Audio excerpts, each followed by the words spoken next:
Kupwad MIDC मधील Sahyadri starch कारखान्याच्या पाठीमागे शिवशक्तीनगर येथे मध्यरात्री एका तरुणाचा धारदार शस्त्राने भोगसून निर्घुण खून झाल्याची घटना घडली। डोक्यावर आणि छातीवर वर्मी घाव बसल्याने तरुण गंभीर जखमी झालाय। रक्ताच्या थारोळ्यात निपचित पडल्याचं पाहून हल्लेखोर पसार झाले। श्रवणेशनाथ महावीर चौगुले असं मयत तरुणाचं नाव आहे। याबाबत उमेश आप्पासाहेब पाटील यांनी कुपवाड पोलिसात फिर्याद दिली। सोफिया अशोक मोरे अशी गुन्हा नोंद करण्यात आलेल्या संशयितांची नावे आहेत। खुनाचं नेमकं कारण समजू शकलं नाहीये। मयत श्रवणेशनाथ चौगुले हा MIDC मधील शिवशक्तीनगरमधील सिद्धिविनायक पार्क येथे भाड्याच्या खोलीत राहत होता। तो ड्रायव्हिंगचं काम करत होता।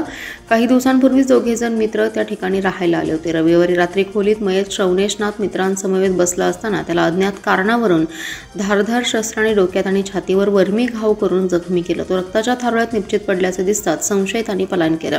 घटनेची माहिती मिळताच कुपवाड पोलीस ठाण्याचे प्रभारी दीपक भांडवलकर यांनी पथकासह घटनास्थळी धाव घेतली। घटनास्थळाचा पंचनामा करून आयुष हेल्पलाईन टीमच्या मदतीने गंभीर जखमीस मिरजेच्या शासकीय रुग्णालयात दाखल केलं। उपचारापूर्वी त्याचा मृत्यू झाल्याचं वैद्यकीय अधिकाऱ्यांनी सांगितलं। खून नेमका कोणत्या कारणातून झाला हे अजून समजू शकलं नाहीये।